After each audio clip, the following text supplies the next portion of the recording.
There is a creature in the deep, quiet parts of the ocean that has discovered the secret to immortality. It is a biological fact. But what if this incredible gift is not a gift at all? What if immortality is not a superpower, but a sentence? Tonight, we do not tell a story of triumph. We tell a story of endurance. We will drift into the consciousness of the immortal jellyfish, a creature that is little more than a whisper of life, yet carries the weight of eons within its fragile form. We will feel what it is like to live forever, to remember worlds that are long gone, and to be a lonely, silent witness to the endless turning of time. This is the story of a life without end, and the quiet, poignant reality of what it means to be held in an eternal prison. Before we begin, take a deep breath and let the room grow quiet. If these soft journeys bring you peace, feel free to like and subscribe, and let me know in the comments where you're listening from and what time it is there. It's always comforting to know who's resting alongside us tonight. Now, close your eyes and let the wilderness unfold. You do not swim, you are carried. This is the first and most fundamental truth of your existence, the beginning and the end of every story you have ever lived. Your life is a slow, unending surrender to the great, invisible rivers of the ocean. You are a thought, a dream, a forgotten tear drifting through a world of immense, slow power. Your body, a small, translucent bell, pulses with a gentle, rhythmic beat, a slow, silent expansion, then a soft, deliberate contraction. But this is not an act of propulsion, not a choice to move from one place to another. It is a habit as old as time itself, a quiet, muscular sigh that provides the barest illusion of control in a life that has none. In reality, you are a passive passenger on the grandest currents of the world. You are carried upwards on the slow, warm thermals that rise from the deep, lifted gently over the course of many days towards the sunlit world above, a place of light and teeming, temporary life. Then, just as slowly, you are pulled downwards into the cold, crushing darkness by the deep, dense currents that sink towards the abyss, a return to a world of silence and pressure. You are pushed sideways for 1,000 miles by the great, globe-spanning GRs that are the ocean's circulatory system, a journey that takes decades to complete. You have no destination, no goal, no harbor.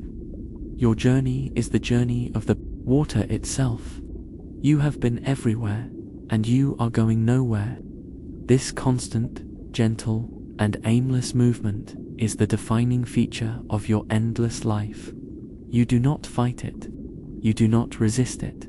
You have learned over eons that resistance is not only futile, it is a waste of the precious, finite energy of your current form. So you yield, you surrender, you become one with the current, a part of its immense and ancient flow.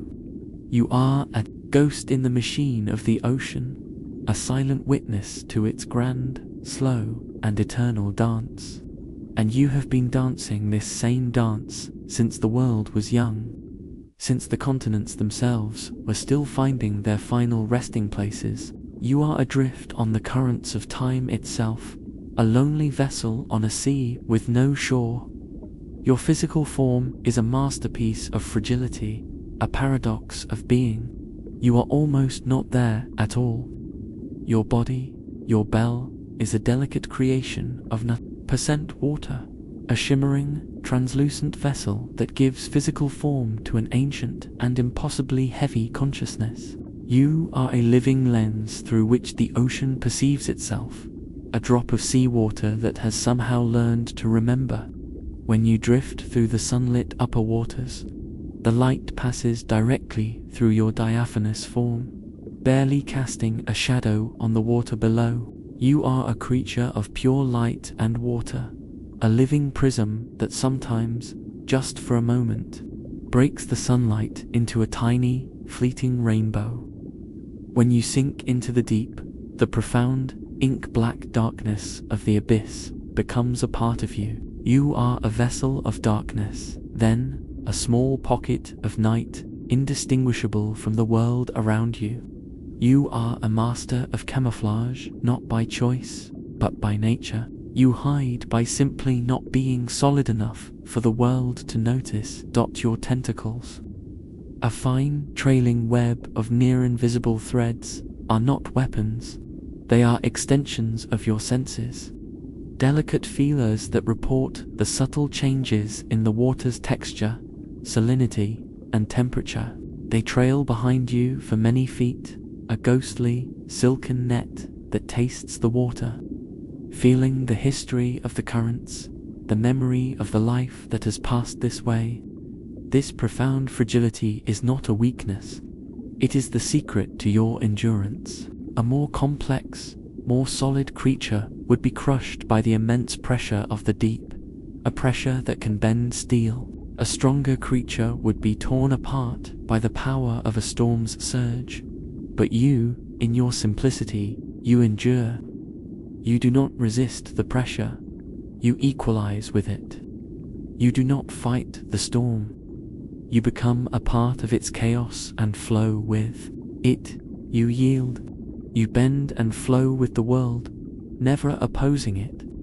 Your body is a paradox, so delicate it can be torn by the slightest sharp edge of a coral reef, yet so resilient it has outlasted mountains, outlasted empires, outlasted entire species. It is the perfect vessel for an endless life, a body that is barely a body at all, a quiet, humble container for the immense, heavy weight of forever. You do not have a brain as other creatures do, no central nexus of thought.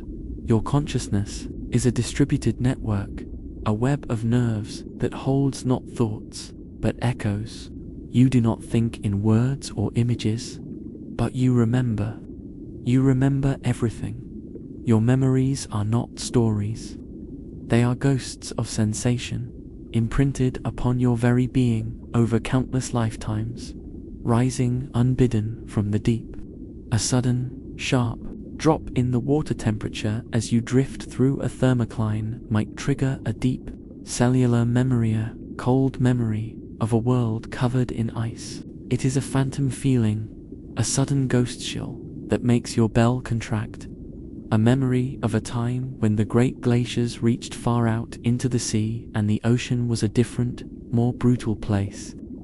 You feel the memory of a cold so profound it threatened even you, forcing your ancestors into the deepest, most geothermally active trenches to survive. It is a memory that is 10,000 years old, but it feels as real as the water around you now. The specific saline taste of the water in a particular current, rich with minerals from a volcanic ridge, might trigger a taste memory of a primordial sea. It is a memory of a younger world, a more volcanic, acidic ocean from an age before whales, before fish, when the world was ruled by simpler, stranger things. You feel the memory of a world without the great, singing mammals, a world of silent, deep pressures, the low, resonant vibration of a blue whale's call, a sound that can travel for hundreds of miles, passes through your gelatinous body, and you recognize it not as a sound from a specific individual, but as a familiar voice, a family song your kind has been listening to for millennia. You have drifted alongside thousands of generations of these magnificent, finite creatures. You have felt the vibration of their birth, their life, their courtship, their death, and their long, slow return to the ocean floor. They are temporary, beautiful companions on your endless journey. Their entire evolutionary history a single, brief chapter in your book of life. These echoes of memory are not a comfort.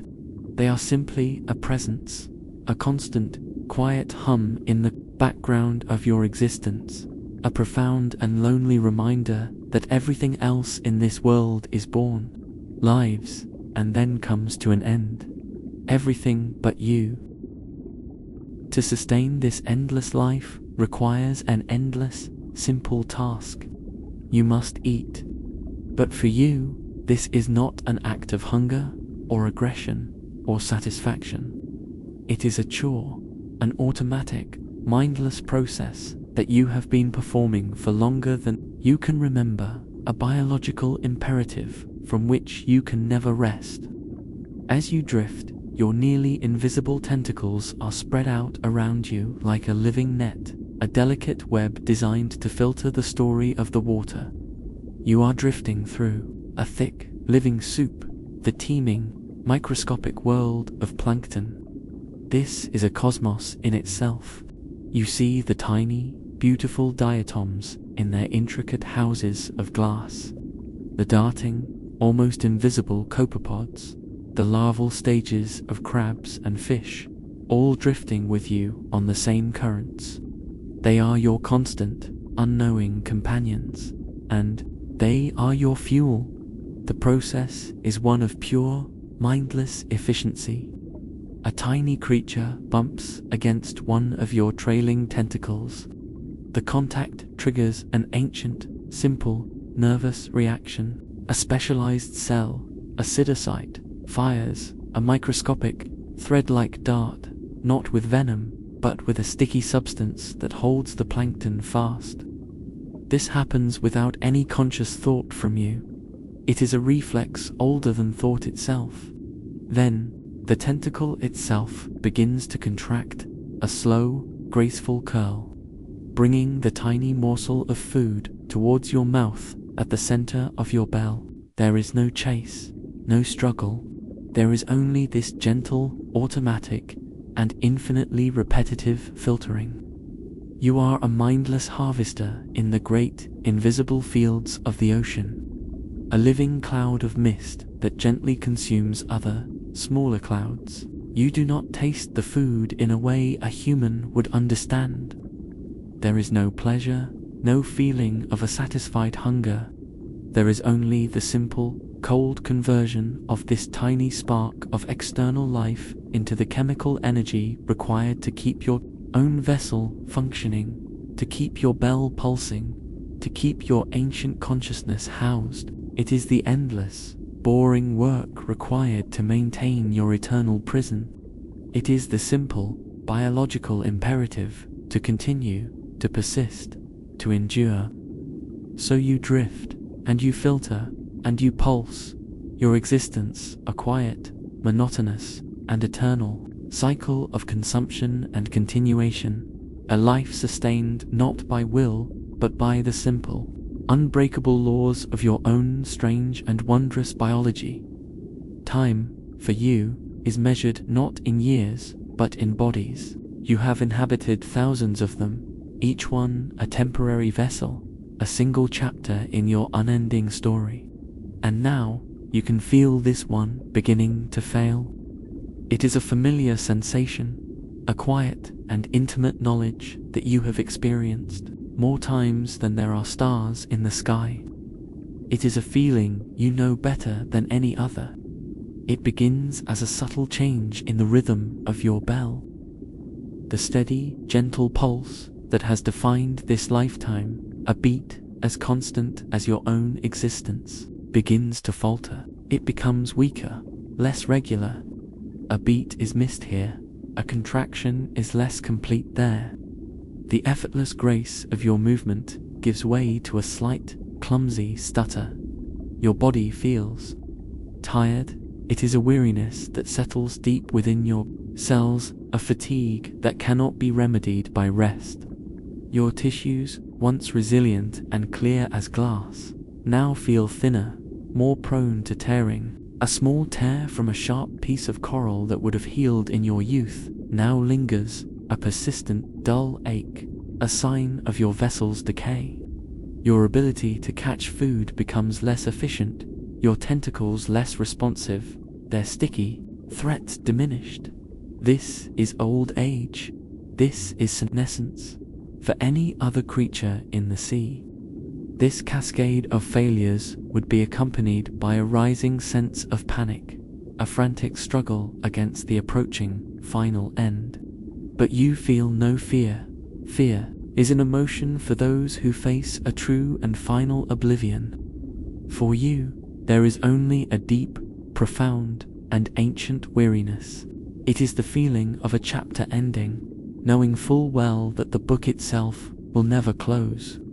It is the feeling of the prison bars beginning to close in, the familiar narrowing of your world before it is rebuilt once more.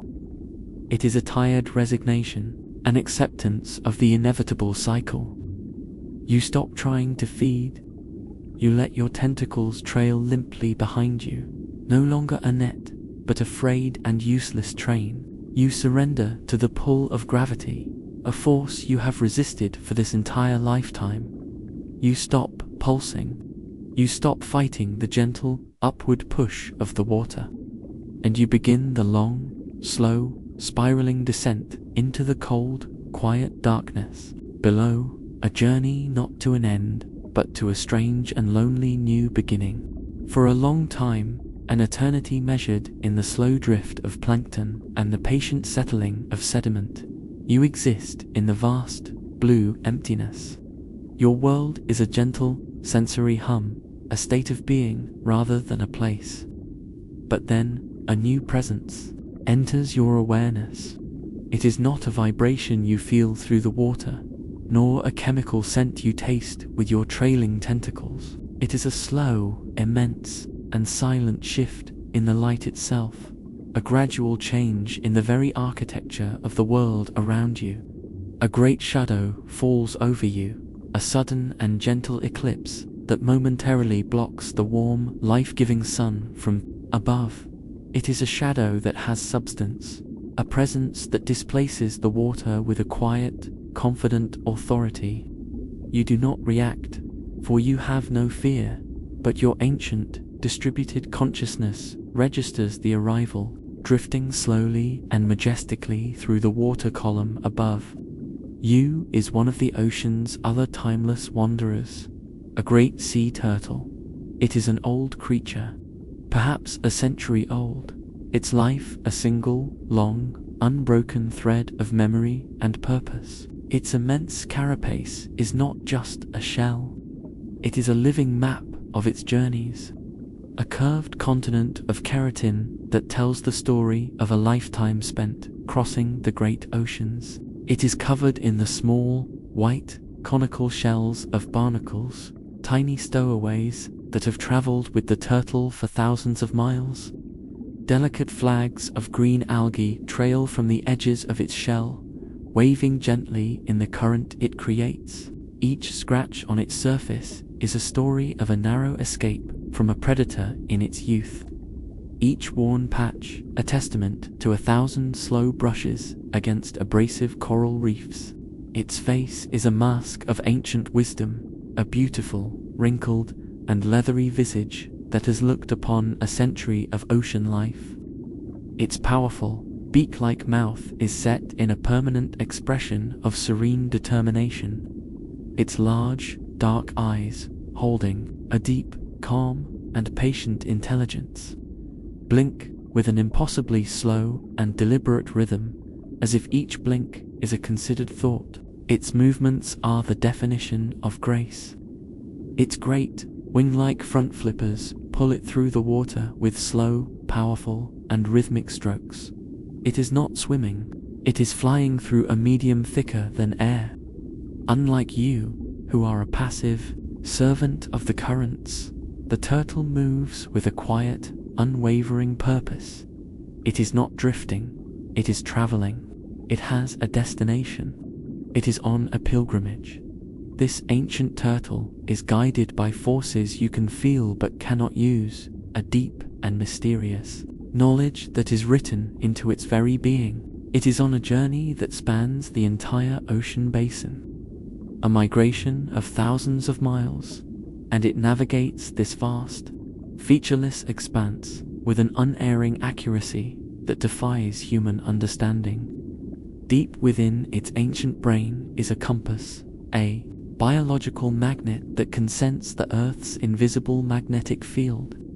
It is following unseen lines of force, pathways laid down not by maps, but by the very physics of the planet. It feels these lines as you feel the water's temperature, as a constant, reliable truth that guides its every powerful stroke.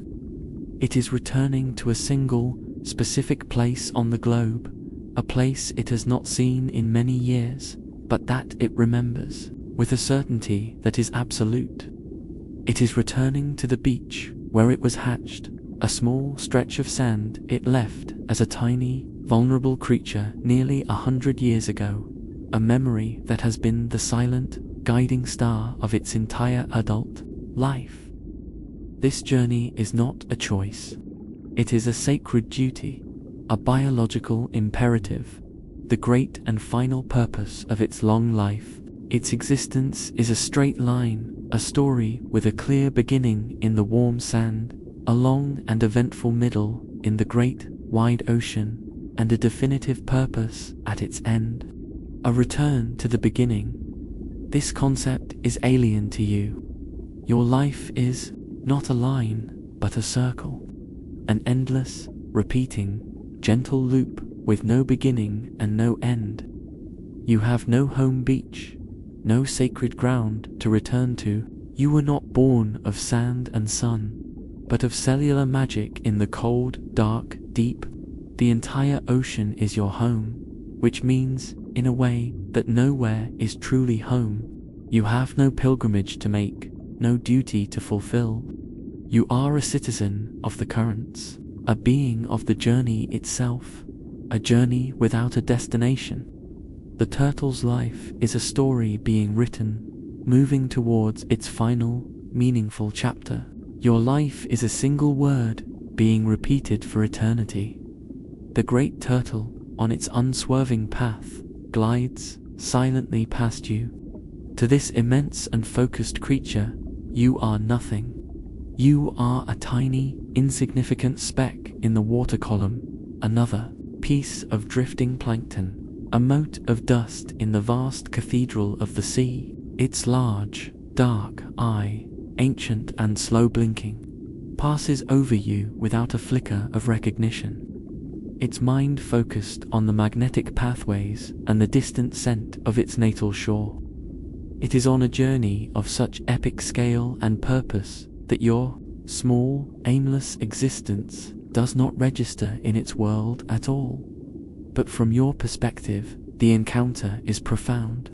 The turtle is a vast, living island that briefly eclipses the sun. You feel the powerful displacement of water as its great body moves past, a silent, liquid hurricane that tumbles you gently in its wake. For a moment, you are caught in the eddy of its passage, a brief and intimate dance with this magnificent, mortal being. You are touched by the sheer force of its will, its determination. As it passes, you are close enough to see the fine, intricate details of its ancient skin, the web of wrinkles around its eye, the powerful, slow pulse of a vein in its thick neck. For a moment, its great, dark eye is level with you. You see in it not just the reflection of the water, but the reflection of 100 years of sunlight, 100 years of storms, 100 years of patient, steady life. You feel the wisdom of its long, singular existence. It is a wisdom born of struggle, of survival, of growth, of a life lived with a purpose. It is a wisdom you recognize, but cannot share. Your own wisdom is different. It is the fragmented, ghostly wisdom of 1,000 lifetimes, the wisdom of repetition, the wisdom of surrender. It is a meeting of two kinds of eternity, the eternity of a single, long, meaningful line, and the eternity of an endless, silent circle. Then, the moment is over. The turtle glides past, its shadow releasing you back into the sun's warmth. The water settles back into its gentle rhythm. The great, living island has passed you by, leaving you once more alone in the vast, empty blue. In your mind, which holds the memories of eons, you know the purpose of the turtle's long pilgrimage. You have witnessed this cycle countless times, with countless generations of its kind. You know that it will eventually arrive at its destination, the one beach out of all the beaches in the world that calls to it, a call it has been hearing its entire life. You know that it will wait for the cover of night, and then it will begin the great struggle of hauling its heavy body from the water, a return to an element that is no longer its home. Each movement on land will be an immense, exhausting effort, a testament to its deep, instinctual drive. You know that it will find a place in the warm, soft sand, a place that feels just right, and it will enter a trance-like state, digging a deep, flask-shaped nest with its hind flippers, a slow and rhythmic excavation, and you know that it will lay a clutch of smooth, white, leathery eggs, passing on its genetic history, its story, its very essence, to a new generation. This act is its form of immortality. It is a legacy. Its long life will have a definitive, natural, and meaningful end. It will return to the sea, tired but fulfilled, and live out its final days. And when it dies, its great body will sink slowly to the ocean floor, and it will give life to others. A new ecosystem will bloom around its remains, a whale fall but for a turtle, its body providing sustenance for countless creatures of the deep. Its story will continue in the lives of its offspring, who will one day hatch and make their own desperate scramble to the sea. And in the very fabric of the ocean it has enriched. Its death is not an end. It is a transformation, a final, generous gift back to the world that sustained it. This is a form of immortality you can never know. You leave no legacy but your own continued, solitary existence. You have no offspring in the traditional sense. You do not die to give life to another. You simply reclaim your own life, a closed, sterile, and lonely loop. The turtle's mortality, its eventual, peaceful end, is what gives its long journey purpose. Its death is a part of its life's great meaning. For you, there is no such finality. There is no such release. The great sea turtle is gone now, a fading, majestic shadow in the deep blue distance. Continuing on its unwavering path, a tiny speck of purpose in a world of blue. You are left behind, as you are always left behind. You are once again caught in the aimless, gentle whim of the current. The brief, powerful encounter is over, but the feeling of it remains, a quiet and profound echo in your ancient consciousness. You are left to contemplate the two forms of existence, the two answers to the question of time. The turtle's life is a story, a grand and epic novel with a cover, chapters, a climax, and a final, satisfying page. Its story will be added to the great library of the world. Your life is a single, endlessly repeated sentence, written on water. The turtle's journey is a pilgrimage to a sacred destination. Your journey has no destination, and therefore no beginning. You are simply adrift, an eternal present tense. For a long, slow, drifting moment, you feel the immense weight of this difference. The turtle's finite life seems impossibly rich with purpose, with meaning, with connection to the past and the future. By comparison, your infinite one feels vast, empty, and profoundly lonely. The eternal prison of your immortality is never more apparent, never more real than after witnessing a creature that knows the beautiful, natural freedom of an ending. The walls of your prison are not made of stone, but of time itself. They are forged from the very thing you cannot escape. But the feeling, like all things in the ocean, is transient. It is a momentary pocket of cold, dense water that you drift through. As the current carries you onward into a new patch of sea with a new temperature and a new scent, the poignant echo of the turtle begins to fade. The memory of its purposeful glide dissolves, becoming just one more ghostly sensation among a million others you have collected, and you drift on, a silent, fragile, and eternal secret in the deep, quiet ocean. Your bell pulsing with its slow, steady, and unending rhythm. Let us now follow you on a slow, downward spiral, carried by a current of cold, dense water that sinks like a silent, invisible waterfall into the great darkness below. This is a journey you have taken 1,000 times before.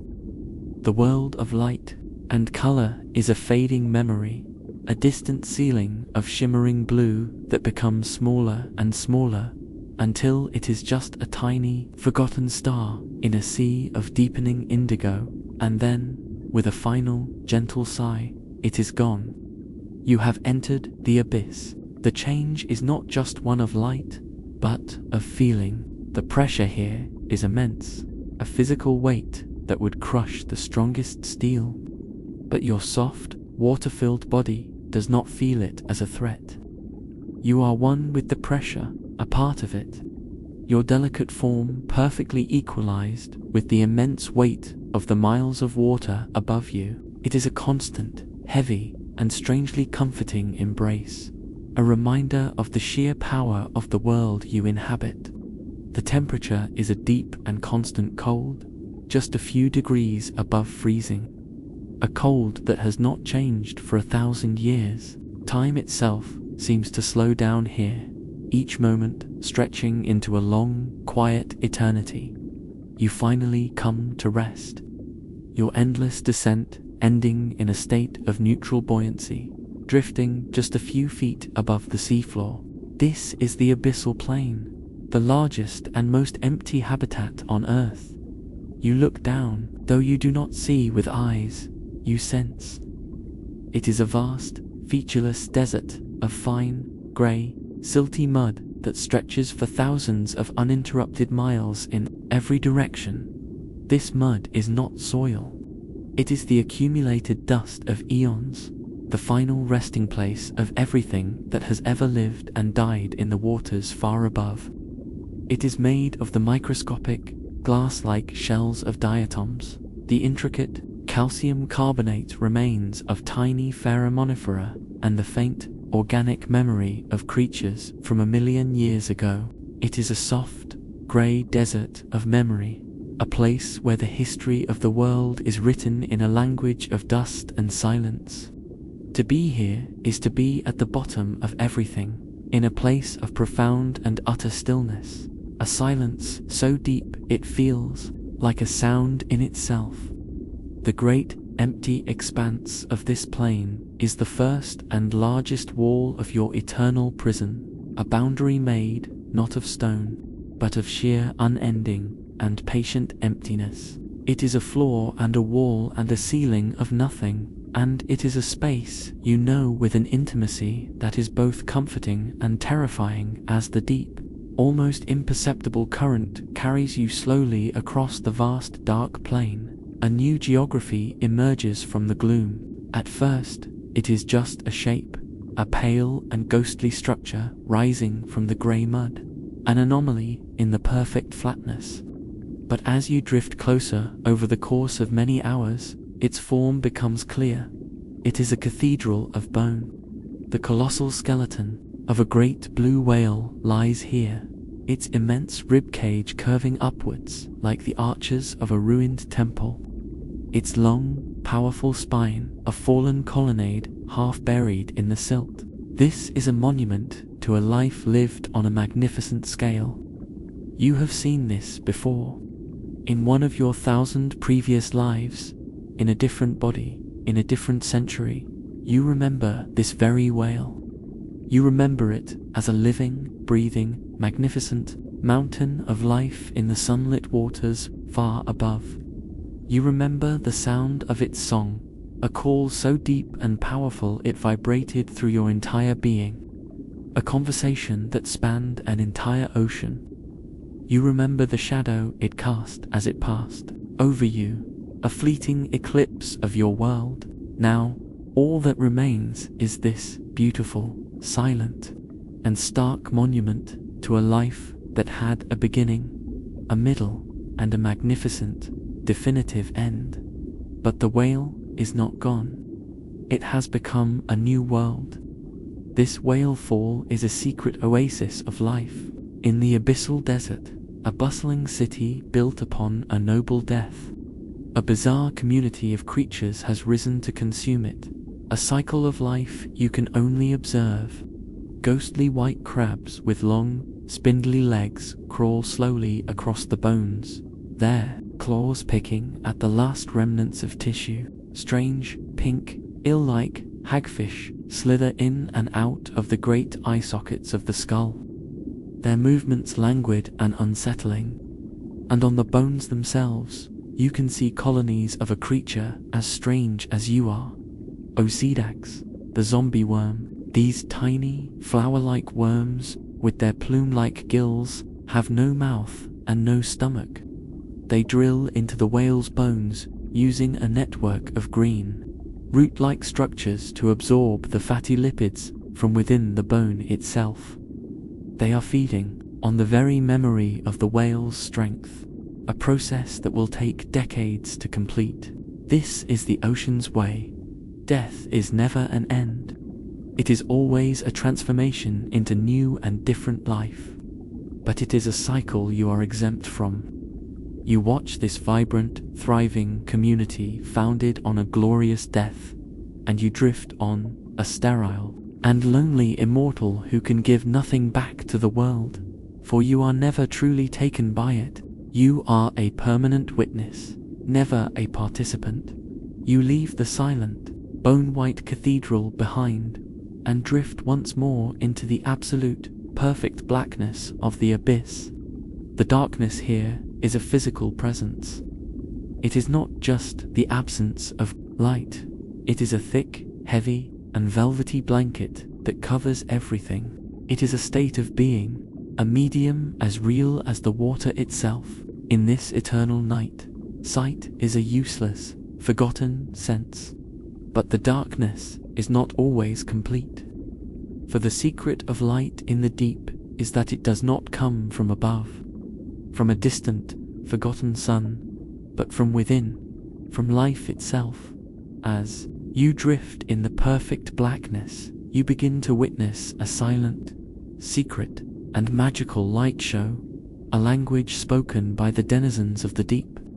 A comb jelly, a creature even more fragile than you, swims slowly by, its body a transparent ribbon of glass, and as it moves, the tiny cilia that it uses to propel itself begin to refract any faint, ambient light from your own ghostly form, creating a cascade of shimmering, strobing rainbow colors that ripple down its body.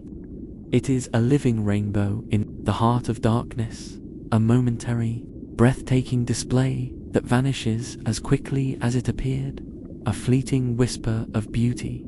A moment later, you see a strange, dangling light in the distance. It is the bioluminescent law of a great anglerfish, a single, lonely point of light in the infinite dark.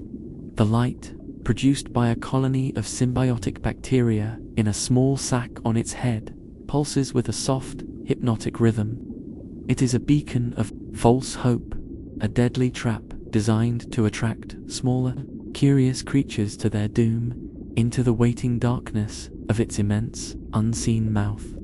You, being too large and too simple to be its prey, simply observe its lonely, patient hunt, a single candle burning in an endless, dark room. Then, a sudden, brilliant flash of blue light explodes nearby, a blinding burst that momentarily illuminates the entire space around you.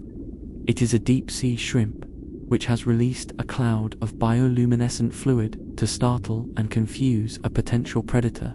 It is a firework of fear, a smokescreen made of living light that hangs in the water like a ghostly nebula before slowly fading away. This is the language of the deep. It is a silent language of living stars, of fleeting signals, of beautiful, temporary bursts of communication in a world of overwhelming darkness. You observe this language.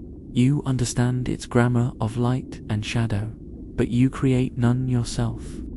You are the silent, unlit audience for the secret, glittering conversations of the abyss.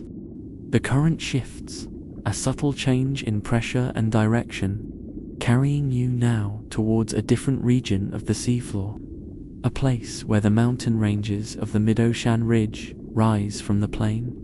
The water here changes. You can taste it. It is no longer just cold and salty. It is now rich with strange minerals, with the sharp, metallic temps of sulfur and iron. The water grows warmer, a bizarre and welcome sensation in the deep cold. You have arrived at another of the ocean's great secrets, a field of hydrothermal vents. Before you, a strange, jagged landscape of rock spires rises from the seafloor. They are like the chimneys of a great, subterranean factory, some reaching heights of over 100 feet. They are built, layer by layer, from the minerals that precipitate out of the water when it meets the cold of the abyss, and from the tops of these chimneys, thick, black, superheated water billows out, a constant, violent eruption from the very core of the earth. This is the Black Smoker, a place where the ocean meets the planet's molten heart.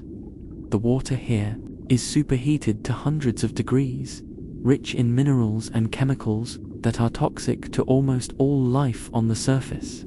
Yet here, in this seemingly hellish landscape, an impossible oasis of life thrives. You drift through this forest of smoking chimneys, and you see a world that should not exist. The bases of the vents are covered in thick mats of pale white crabs and ghostly fish, their bodies adapted to the immense pressure and the strange chemical brew. And most strange of all are the giant tube worms. They stand in dense thickets, their long, white, chitinous tubes reaching several feet in height, and from the top of each tube a brilliant, blood-red plume extends like a surreal, alien flower. These creatures have no mouth, no stomach. They do not eat. They live in a symbiotic relationship with bacteria inside their bodies.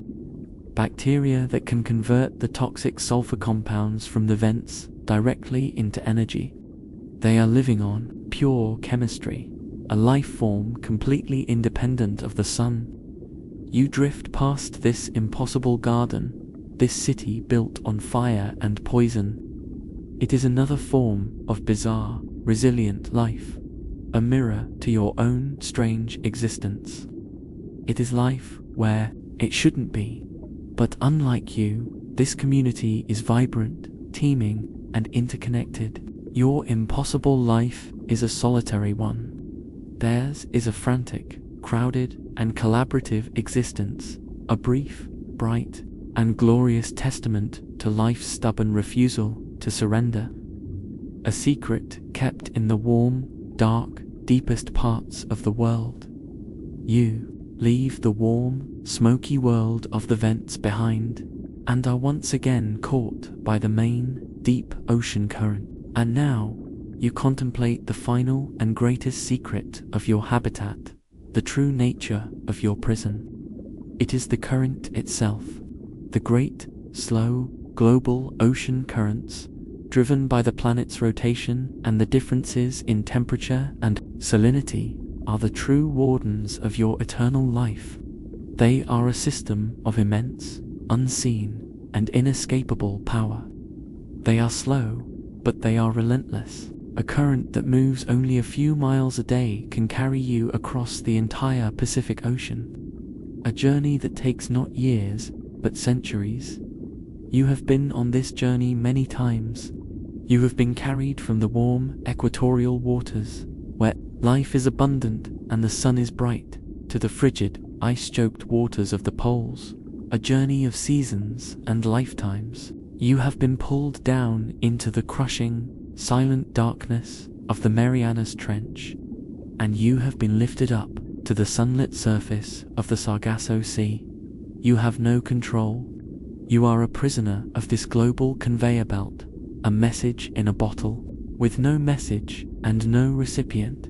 This constant, forced journey is the very nature of your eternal prison. You can never stop. You can never choose your path. You can never truly rest.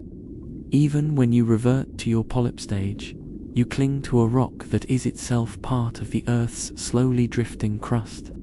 The very ground beneath you is a slower, more ancient current. Other creatures fight the current, swim against it, or use it to travel to a chosen destination. But you simply obey it. It is the force that defines the boundaries of your existence, an immense, ever-moving cell. It is the architect of your loneliness, ensuring that you are always moving, always transient, never able to form a lasting connection to any one place or any other creature. The currents are the silent, indifferent gods of your world, and their whim is your destiny. The segment concludes with a deep, meditative passage on the feeling of utter surrender to this force. Your lack of will, your passive existence, and the profound, crushing peace that comes from having no choice at all. You are a part of the ocean, a small, conscious piece of its endless, ancient journey. The feeling, which began as a faint whisper in your cells many tides ago, has now become the only truth. It is a profound and ancient weariness, a fatigue that is written into the very water that makes up your being. The elegant, rhythmic pulsing of your bell, the gentle, silent heartbeat that has powered this specific lifetime through countless leagues of open ocean, has grown weak. The steady, reliable rhythm now falters, like a tired drum losing its beat. A pulse is missed here. A contraction that was once full and graceful is now a shallow, incomplete stutter. The effortless grace of your drifting movement gives way to a clumsy, stuttering descent. A subtle loss of control that signals the end. Your translucent body, once a perfect, clear lens for the ocean's light, now carries the small, indelible scars of this long journey. A small tear in your bell from a sharp piece of coral, a wound that would have vanished in the vibrant youth of this body, now lingers as a faint, milky opacity. Your long, trailing tentacles, once a perfect, sensitive net, are now frayed and less responsive, their stinging cells having lost their sharp purpose. This is the slow, gentle cascade of for any other creature in the vast ocean. This creeping failure of the body would be the prelude to a final, terrifying chapter. A frantic struggle against the approaching, inevitable end. But you have read this chapter 1,000 times before. You have felt this gentle unwinding more times than there are grains of sand on all the beaches of the world. And so, you feel no fear. Fear is an emotion for those who face a true and final oblivion, a state you can only observe in others, a state you will never know. For you, there is only a deep, profound, and ancient acceptance. It is the feeling of a long and tiring day, coming to its quiet, necessary close. It is a familiar, intimate, and almost comforting weariness, the knowledge that this body, this temporary and beautiful vessel of glass and water, has reached the end of its utility. The prison of this specific life is about to dissolve, its walls melting away to prepare for a new construction, and so you surrender. It is a conscious, deliberate, and final act for this form.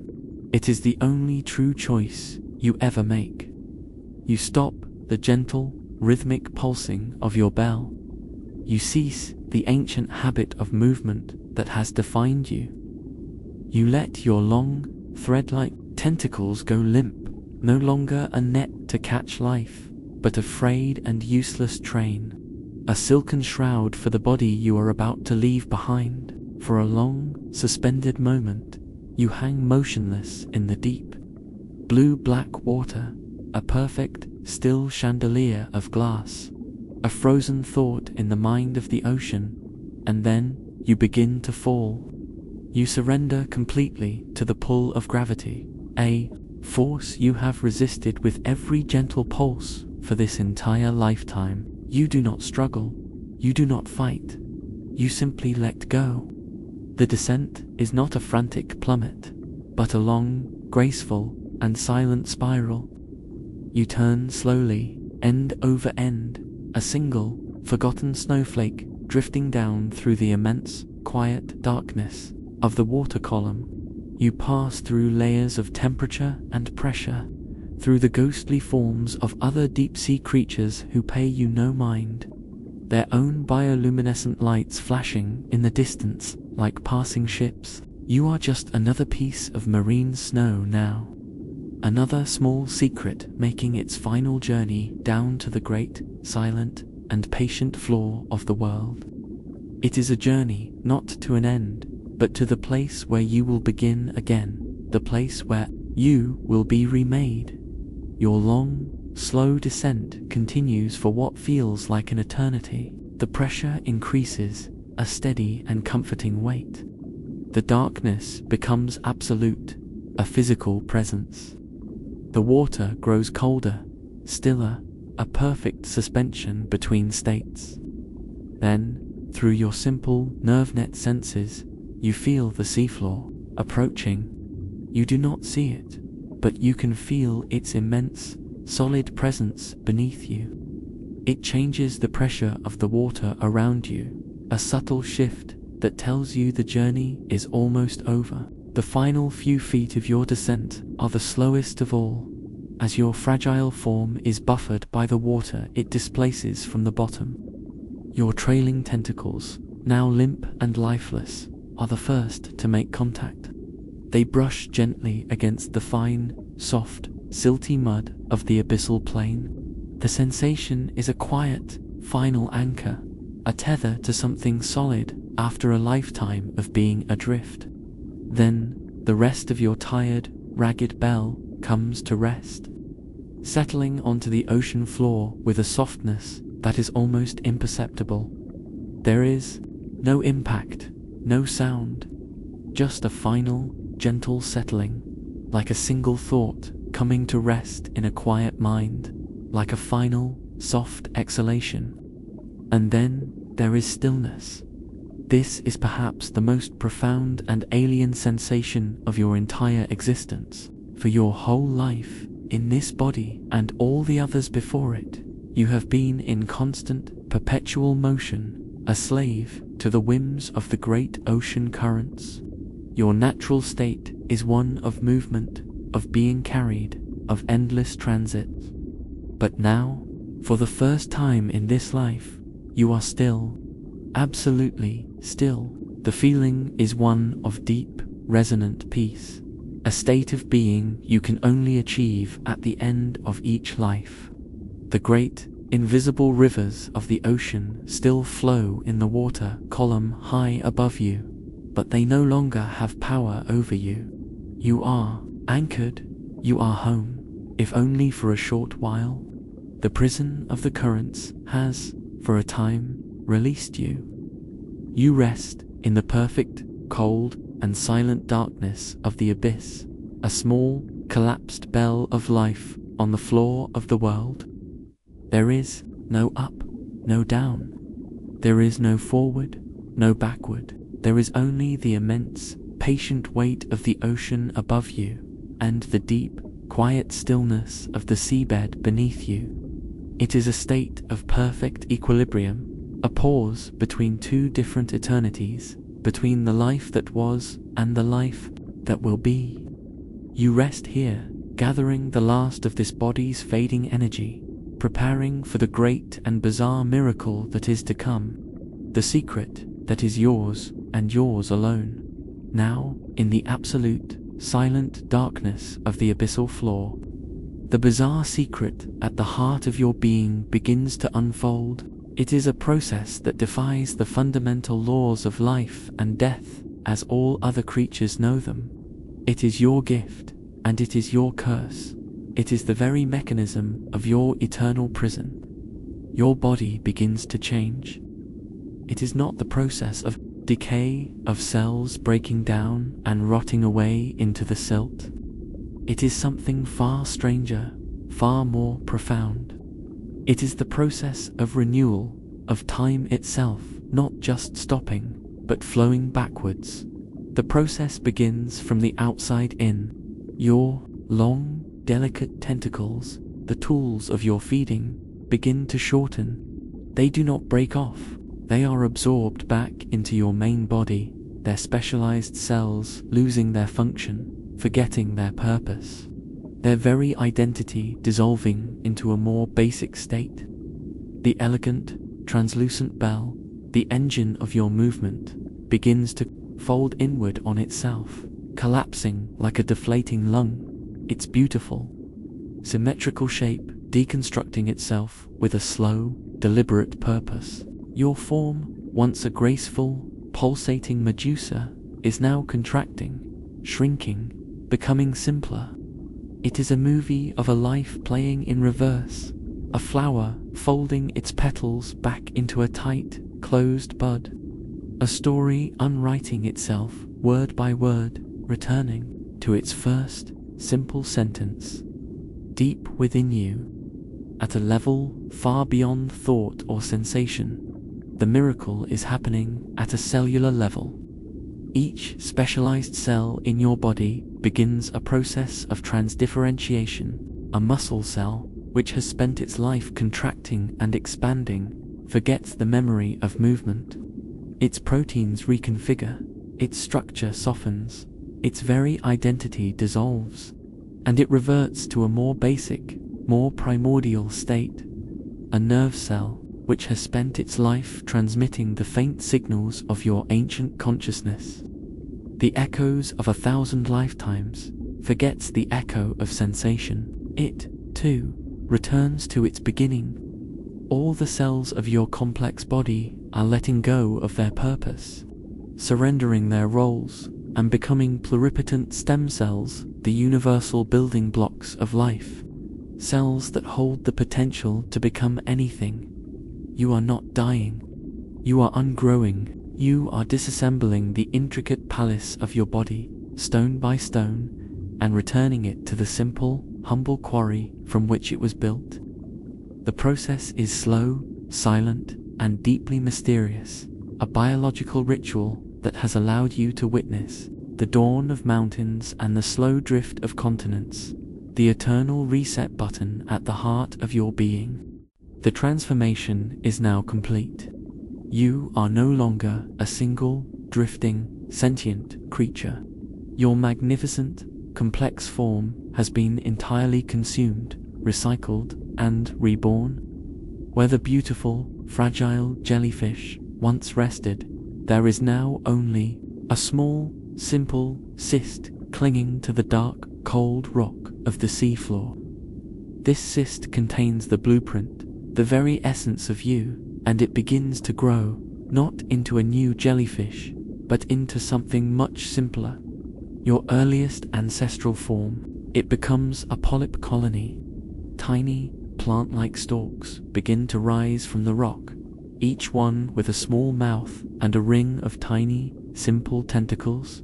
You have become your own beginning. You are no longer a wanderer of the currents, but a sessile, rooted thing, a part of the seabed itself, indistinguishable from the other simple, colonial life forms that share this deep, dark world. This is the closest you will ever come to a true rest, the closest you will ever come to the peace of an ending. In this polyp stage, your consciousness is different. It is not the active, memory-laden, observant consciousness of your Medusa form. It is dormant, fragmented, a sleeping library. Your memories of ancient oceans and passing whales are not gone, but they are packed away, stored as a quiet potential within the simple cells of this new, plant-like body, the vast, heavy weight of your eternal awareness is, for a time, lifted. Your existence is now one of extreme simplicity. You do not journey, you simply are. You cling to the rock, and your tiny tentacles filter the passing water for the even tinier particles of food that drift by, a mindless automatic process.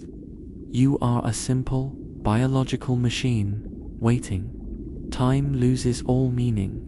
There is no day, no night. There are no seasons.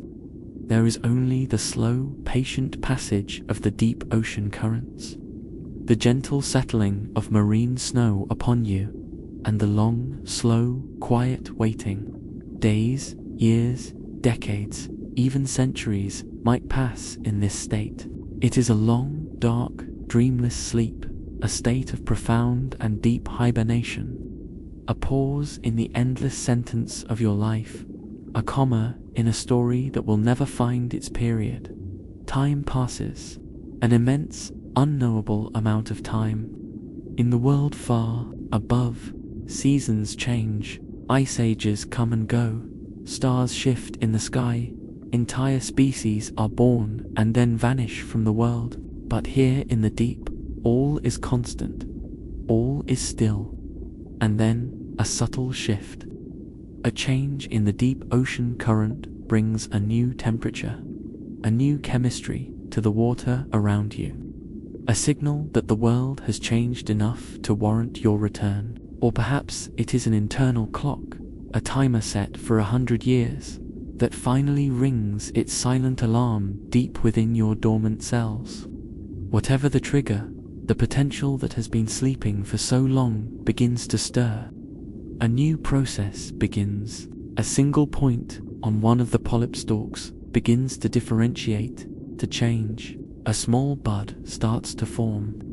It is a tiny, perfect, miniature version of the body you once had. Over many days, this bud grows, its bell forming, its tentacles lengthening. It is a new vessel, genetically identical to the one that landed on this rock so long ago, and to the thousands of others before it. Your ancient consciousness, the library of memories, the weight of eons, is copied and transferred into this new, pristine form. Finally, the new jellyfish is complete. It detaches from the polyp stalk, a release as gentle as a falling leaf, a birth as quiet as a thought. It is tiny, no bigger than a grain of sand, but it is whole. It is you, and the ancient habit, the first instinct, returns. The tiny bell pulses. Once, twice. It is a weak, tentative movement at first, then stronger, more confident. You begin to rise from the seafloor, a tiny newborn ghost, ascending from your own quiet grave.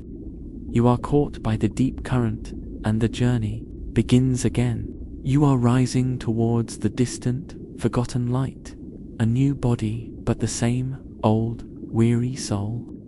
The story is over, and the story begins again. The prison doors have reopened, the eternal drift continues, and you, the lonely, immortal jellyfish, are once more carried away by the slow, gentle, and inescapable currents of the vast, deep ocean, destined to be its silent, eternal witness forever.